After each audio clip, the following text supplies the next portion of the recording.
آگے اللہ تعالیٰ ایک اصول اور ضابطہ بیان کرتے ہیں کہ دنیا میں دو طرح کے لوگ ہیں، ایک وہ جو اللہ کی آیات پر ایمان لاتے ہیں اور پھر وہ آخرت کو مطمع نظر بنا لیتے ہیں، ان کی خواہش ہوتی ہے کہ آخرت میں ہمیں عذاب نہ ہو، دنیا بے شک ہماری قربان ہو جائے۔ اور دوسرے وہ لوگ ہوتے ہیں جو آخرت پر یا تو ایمان ہی نہیں لاتے، اس لیے وہ دنیا ہی چاہتے ہیں کہ بس دنیا ملے، یا آخرت پر ایمان تو ہوتا ہے مگر آخرت کی طلب نہیں ہوتی، عمل میں ان کی کوشش ہوتی ہے کہ بس دنیا مل جائے ہمیں۔ تو ان دونوں گروہوں کا اللہ نے اس آیت میں، ان دو آیتوں میں تذکرہ کیا کہ ہر ایک کے ساتھ ہمارا معاملہ کیا ہوتا ہے۔ تو پہلا فریق جو صرف دنیا چاہتا ہے، آخرت چاہتا ہی نہیں ہے، چاہے آخرت پر ایمان نہ ہونے کی وجہ سے یا ایمان تو ہے لیکن آخرت کی طلب نہیں ہے، تو اللہ نے اس کا تذکرہ کیا،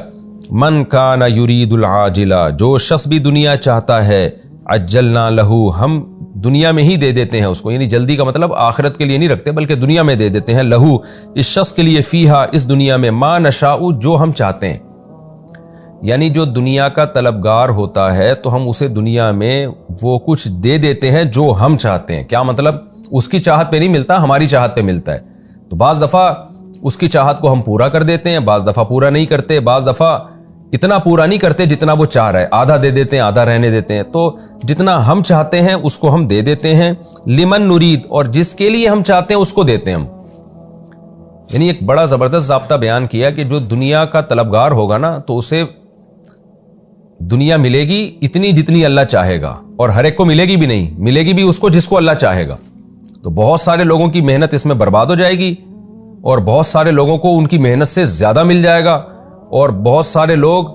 ایسے ہوں گے جن کو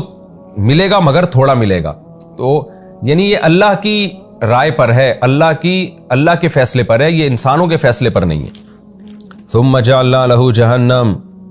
پھر ہم نے اس کے لیے تیار کر رکھی ہے جہنم۔ یعنی دنیا میں جس کو ہم چاہیں گے اس کو ملے گا، اور جتنا چاہیں گے اتنا ملے گا،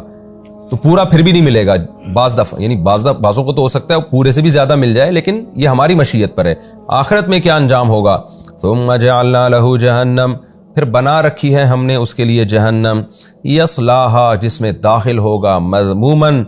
قابل مذمت ہو کے، برا بلا، یعنی ایک مذمت، لوگ مذمت کر رہے ہوں گے، فرشتے ملامت کر رہے ہوں گے، مدحورا دھتکارا ہوا، ذلیل کر کے داخل کیا جائے گا اس کو۔ ومن اراد الاخرہ، اور جو آخرت کا طلبگار ہوگا، یعنی کوئی بھی عمل کرے گا جس میں نیت آخرت کی ہوگی کہ مجھے آخرت میں ثواب چاہیے، وسعى، اور پھر کوشش بھی کرے،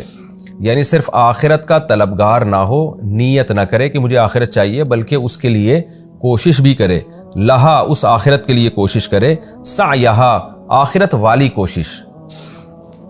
آخرت کی کوشش، یعنی اپنی طرف سے کوشش نہیں بلکہ وہ کوشش جو آخرت کی کوشش ہے، جس سے آخرت بنتی ہے، یعنی جو اللہ اس کے رسول نے بتائی ہے کہ یہ والی کوشش کرو گے تو آخرت ملے گی۔ وَهُوَ مُؤْمِنٌ، بشرطے کہ وہ مومن بھی ہو،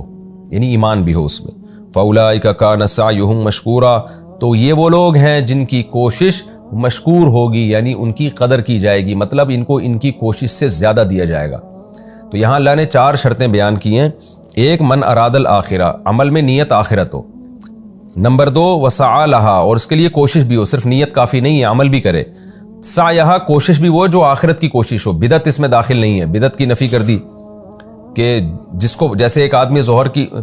4 رکعت کے بجائے 5 رکعتیں پڑھتا ہے اور کہتا ہے میں آخرت کی کوشش کر رہا ہوں، تو یہ آخرت کی کوشش ہے نہیں، کیونکہ اللہ اس کے رسول نے ظہر کی 4 رکعتیں بتائی ہیں، 5 نہیں بتائی ہیں۔ تو کوشش بھی آخرت والی ہو، اور چوتھی بات ایمان بھی ہو۔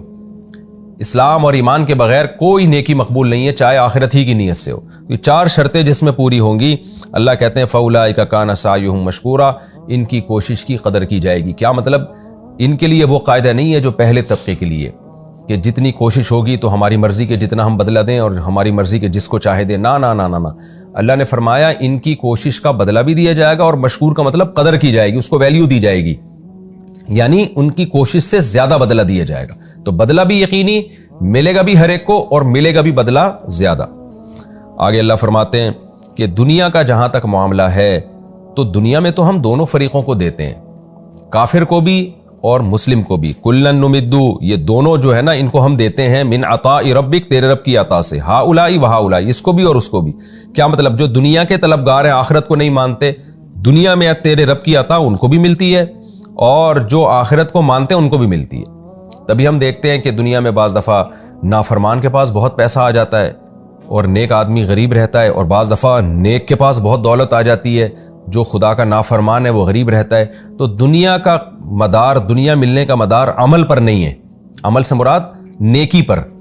بلکہ اس کا مدار اللہ کی مرضی پر ہے۔ کبھی کافر کو دے دیتا ہے، کبھی مسلمان کو دے دیتا ہے، کبھی نیک آدمی کو دے دیتا ہے، کبھی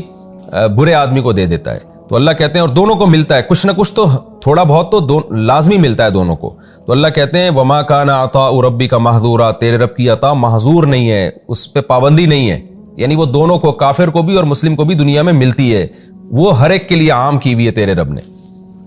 انظر کیف فضلنا بعضهم علی بعض، اللہ کہتے ہیں دیکھ اے مخاطب،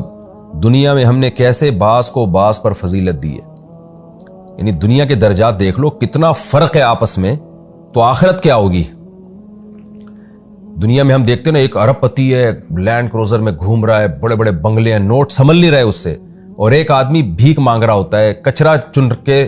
روٹی کے سوکھے ٹکڑے جمع کر رہا ہوتا ہے۔ تو کتنا فرق ہے نا دونوں کے لائف اسٹائل میں، دونوں کی عزت میں، دونوں کی سوسائٹی میں، ایک ویلیو میں کتنا فرق ہے۔ تو اللہ کہتے ہیں انظر ذرا اے مخاطب دیکھ تو صحیح، جب دنیا میں اتنا فرق ہے اور تو اس فرق کی وجہ سے دولت کے پیچھے مرتا ہے، تو آخرت تو اس سے بھی زیادہ فضیلت کے اعتبار سے اور درجات کے اعتبار سے بڑی چیز ہے، یعنی اس میں تو یہ ڈیفرنس بہت زیادہ ہوگا، تو اس کی کوشش کیوں نہیں کرتے تم؟ کتنا زبردست انداز ہے قرآن کا سمجھانے کا، کہ دنیا میں جب تم دیکھتے ہو نا ایک فقیر، پھٹے پرانے کپڑے اور فٹ پاتھ پہ پڑا ہوا غریب، اور ایک طرف تم دیکھتے ہو ایک آدمی کو اتنا پروٹوکول دیا جا رہا ہے، تو تم خود غور کرتے ہو کتنا فرق ہے، اور اس کی وجہ سے دونوں کے لائف اسٹائل کتنا چینج ہے۔ تو اس کے لیے تم کمپٹیشن ہوتا ہے اور تم چاہتے ہو کہ ہمیں وہ والا مقام ملے جو ہم بادشاہوں والا مقام، اور دولت ملے ہمیں، کیونکہ تم دیکھتے ہو نا فرق اتنا ہے۔ تو وللآخرۃ، آخرت جو ہے اکبر درجات، درجے کے لحاظ سے دنیا سے بھی زیادہ بڑی ہے، یعنی اس میں جو فرق ہے درجوں کا وہ اس سے بھی زیادہ ہے۔ وَأَكْبَرُ تفضیلا، اور فضیلت دینے کے لحاظ سے بھی دنیا سے زیادہ بڑی ہے، یعنی اس میں بھی بہت زیادہ فرق ہوگا۔ تو جب دنیا پہ تم اتنا مرتے ہو تو جو آخرت ہے اس پہ تو تمہیں زیادہ مرنا چاہیے، وہاں تھوڑے عمل سے بہت زیادہ درجہ تمہارا بلند ہو جائے گا۔ تو جب بہت زیادہ درجہ بلند ہوگا تو وہاں کی فکر تمہیں یہاں سے کئی گنا زیادہ کرنی چاہیے، کہ جب دنیا میں اتنا ڈفرینس ہے، اس کی وجہ سے ہمیں ایک ہوس پیدا ہوتی ہے، تو آخرت میں تو یہ ڈفرینس بہت زیادہ بڑھ جائے گا، تو اس کی ہوس تو دنیا سے ہمیں زیادہ ہونی چاہیے۔ تو ان آیتوں میں اللہ نے جو پہلے بتایا نا، جو آخرت کا طلبگار ہے اور عمل اس لیے کرتا ہے تاکہ آخرت میں اجر ملے، اس کے جذبے کو بڑھانا مقصد ہے، کہ آخرت کے لیے اگر عمل کرو گے نا تو بہت زیادہ اونچا مقام ملے گا، اور عمل میں کوتاہی ہوئی تو بہت نیچے مقام ملے گا۔ یعنی جنت کے درجات بھی حدیث میں آتے ہیں کہ ایسے ہوں گے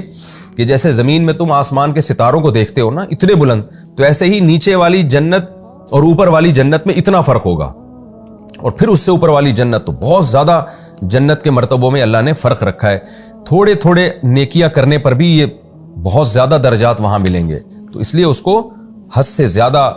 فوکس کرنے کی ضرورت ہے، اور بہت زیادہ فوکس کرنے کی ضرورت ہے۔